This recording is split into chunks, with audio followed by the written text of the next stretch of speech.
Fellow reefers, this is Eddie of Eddie's Reef Korea. This is my first video for the new 2020 year, and I hope that all of you have a wonderful new year, and that all your wishes and requests come true. But now let's go to the topic. Today's video is going to be how do reefs evolve. Now when I say that, I'm talking about mainly the aquarium aspect of a reef, but also in conjunction I'm talking about the actual reefs out there in the ocean. As a matter of fact, if you were to go and scuba dive to a specific area on a reef, wherever part in the world, and you take pictures or videos or whatever, and you go back 6 months or a year and you compare, you're going to notice that the reef has evolved. Now, when I say that a reef evolves, is of course corals are going to grow. They're going to overpower another coral. It might kill another coral. A new species of coral will start to migrate to that area and will start a polyp and encrusting or whichever, and they're going to start to grow. Also, you might notice from the difference from the first time you scuba dived and to now, you might notice that there's different species of crustaceans and also fish. You might notice that, let's say, a certain group of fish or schools of fish now either have dissipated or are less. And at the same token, there might be a new migration of different fish that have actually migrated to this area of the reef.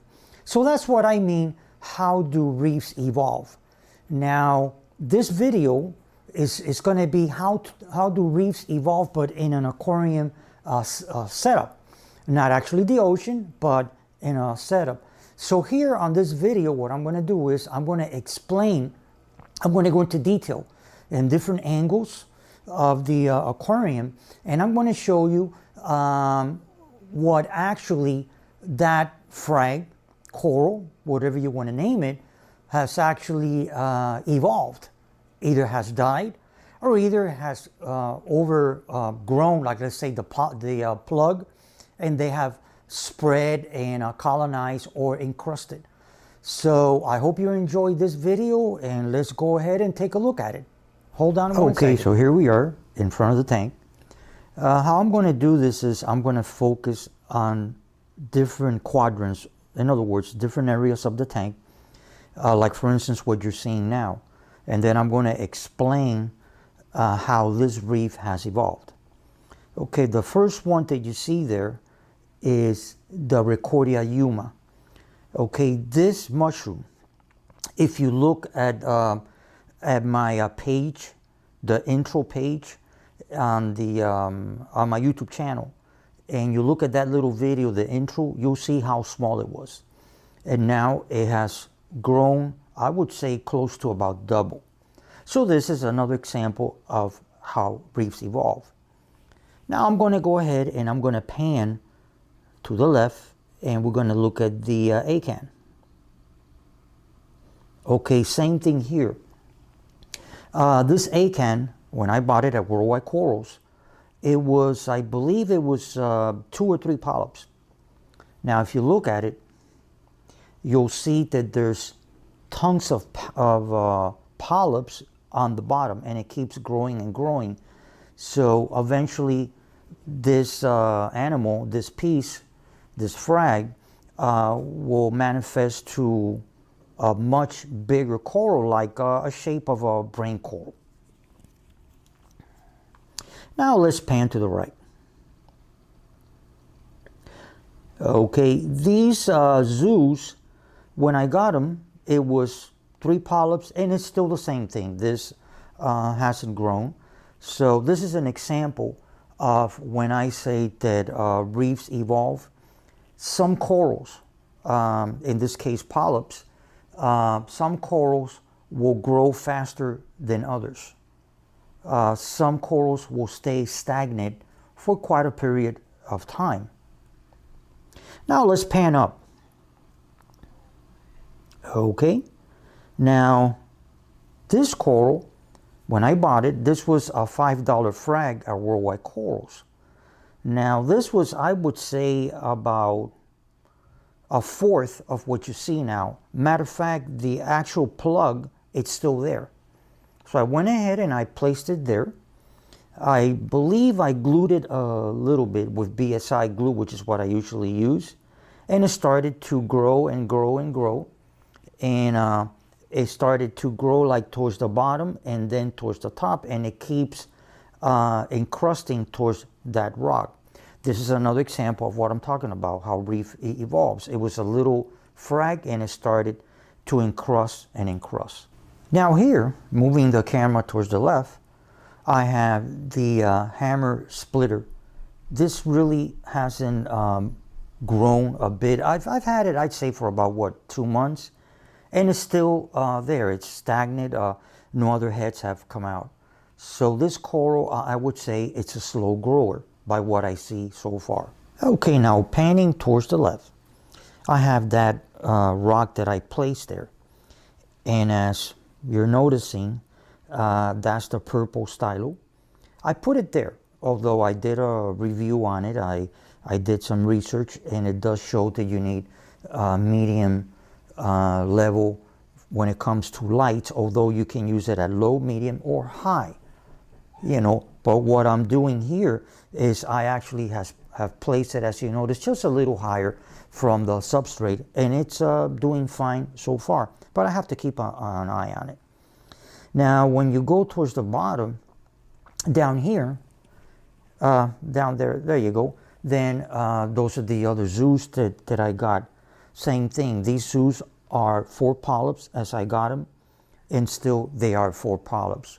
So again, as I was mentioning previously before, this growth on those zoos so far is a little stagnant.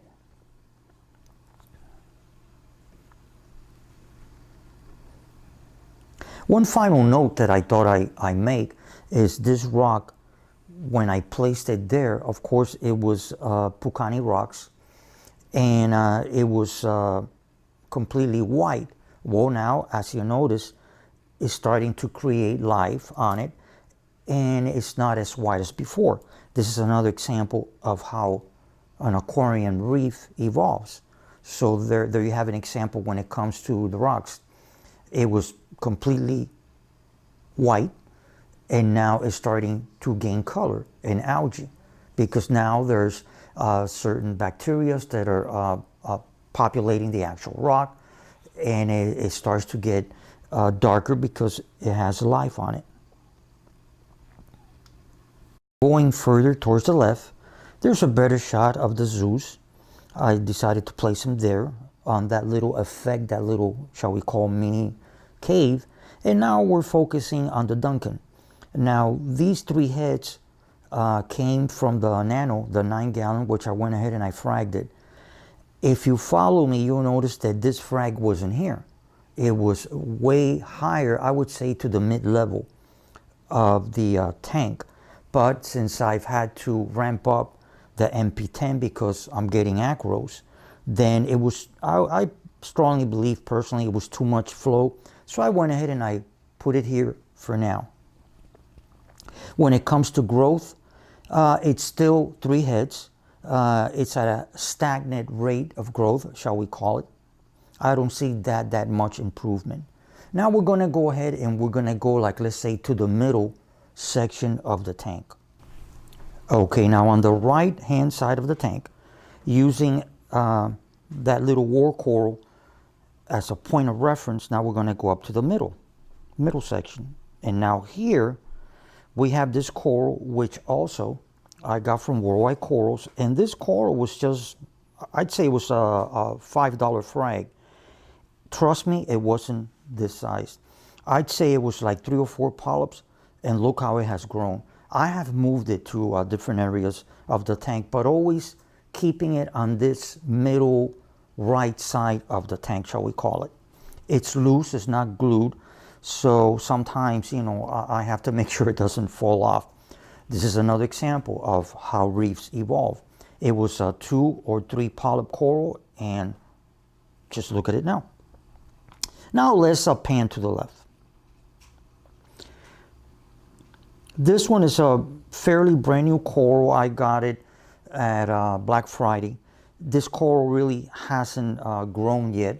It's an encrusting coral, but it really hasn't, show any evidence of growth. But I really shouldn't condemn it or nothing because it's a fairly brand new coral, and I would say safely that it's still under acclimation. Some corals take longer than others.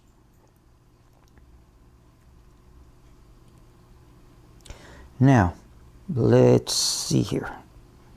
Okay, now this one, same thing. This was one of the $5 frags from Worldwide Corals. Same thing. It was one or two polyps, and it went ahead and grew, and now it looks like a rose, like a little flower. Now, right there, let's go down. I'm going to show you this. Okay. Now here, when you look at this, this was a Monty cap. It was a little frag. Matter of fact, it was just this here. That's the only thing that it was, frag, and it was smaller in length. This was from the 9-gallon. Well, another example of how reefs evolve. It started to move to the sides, grow to the side. Then on the bottom, it created like that little lip that you see right down there. It created that. And if you look closely, it has actually grown up here and up there, and it keeps growing up and up towards the tank.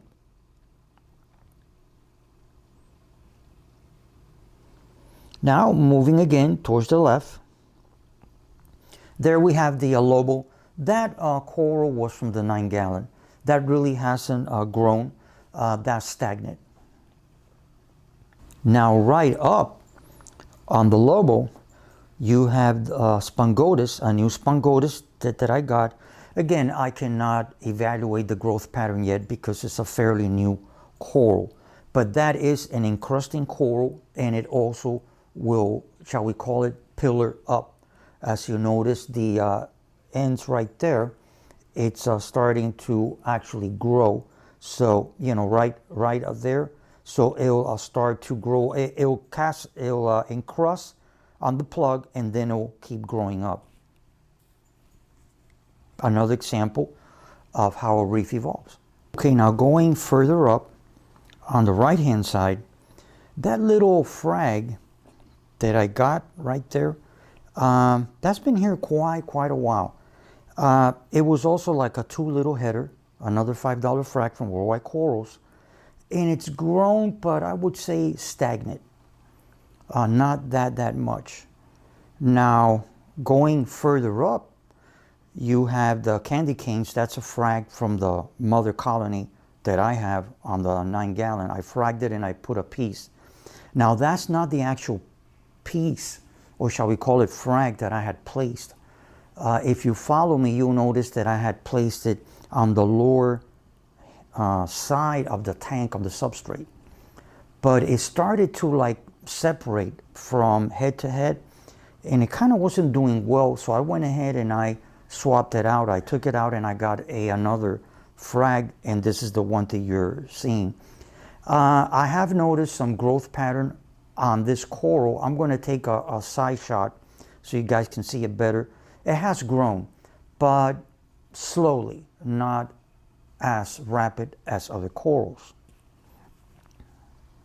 Now, when we move towards the center, okay, right here, we have the Tata Bubblegum SPS. Well, actually, it's a Monty. This coral, I had it further up. I had it, I'd say, about right there. Right over there. Yeah, I had it like right there on that little cave. Right there. And I moved it down because if you notice, again, like I say, if you follow me, I had purchased 3 corals. I had purchased one of them that you're not seeing here. It actually started to degenerate and it died. That was the acro, the tricolor acro. It didn't do well. I acclimated it like, if you follow me again, as I keep saying, you'll notice my acclimation forms, and it didn't do well. This is another example of how reefs evolve. Some corals die, some corals grow, some grow but stagnant, not that fast, others grow very, very fast. That was a perfect example. I mean, this tank, I've been at it for many years, and if you follow me, you'll notice the knowledge, the experience, although there's people much, much more that are actually authoritative figures and gurus of this hobby. But I know enough to know what I'm doing, and yet, for whatever reason, my parameters are in check. I feed from Brightwell Aquatics, replenish, also from Brightwell Aquatics. I also feed Coral Amino, and I'm on it. I check it weekly and all that, and yet, for whatever reason, it decided to say, no, sorry, but I don't like this home, and that's it. That happened. That can happen with other corals. There's a school of thought. I mean, scientifically, it hasn't been proven, but there's a school of thought that if, for instance, bird nest coral, no matter how much you acclimate it, bird nest corals is an SPS coral, and they're very easy to keep. But for whatever reason, sometimes you'll find in an aquarium, a reef aquarium, that they don't do well. Now, the school of thought is that if a specific type of genome of a coral doesn't do well, no matter how many times you try and you get another bird's nest and bird's nest, none of them are going to do well. I disagree with that theory. I think that, you know, it might be another issue, that it's used to other type of water parameters, lights or whatever, and for whatever reason, it doesn't make it in your tank. But that's when you would have to tweak your tank, like you would have to tweak your light period, the intensity of lights. You would also have to tweak your water flow, in this case the MP10, make it higher or make it less water flow, you know, current. So that's one of the school of thoughts I thought I'd throw in there. Okay, now let's go a little further towards the left. Now here, we have, this was my first acro that I got. It's an easy acro to keep. It's called green slimer acro. They grow in different configurations in reference to the water flow. Being an acro, as you must be aware, you have to have higher light conditions, so you always have to place these corals higher. And when it comes to the water flow, it has to be very, very turbulent. As I've said on my previous videos, I had to change my program to Reef Crest, and I had to bring up the velocity. I brought it up from 40 to 50%. I brought it up to 100, but I actually brought it down now to 90. So I have a 10% cushion of reserve just in case if I want to bring it up. But all acros need a lot of strong water flow. Now, this guy is doing well. He hasn't grown that rapidly, but if you notice the videos when I actually purchased the coral and I had it on the substrate getting it acclimated, the long stem wasn't as elongated. So it has shown a growth pattern. I would say between all the other corals that I have here, and if I gauge the actual growth pattern, I would say that this guy is in the middle. He hasn't grown exponentially fast, but nor is it stagnant. It has grown a bit fast. Now, right in top of the green slimer, actually pointing to it, that gold color coral, that coral also was a little coral on a plug. The plug is still there. It's right behind it. Well, what did it do? It started to encrust, and it has started to peak up, like towering a little bit. So this is another example of how reefs evolve. It was a little coral. It started to encrust and has started to grow up. And this finally is a side shot, as I promised that I would shoot, of the little Fabia. Again, it was a $5 frag. It has barely grown. After all that, this is a full tank shot of what we're looking at now, as of the 1st of January, 2020. Well, I hope you enjoyed the video. I hope you found it very educational, how reefs evolve. And this same basic actually explanation that I had actually holds true, but on a much bigger volume when it comes to the actual reefs out there in the ocean. So I hope you enjoyed the video. If you did, subscribe to my channel, and right next to it there's a little bell. Hit that. That's the notification bell, where every time I shoot a video, you'll be the first ones to be notified that Eddie's Reef Korea uploaded a video. And like I say at the end of all of my videos, happy reefing. Thank you very much for watching this video, and have a great, fantastic day and year. Bye-bye.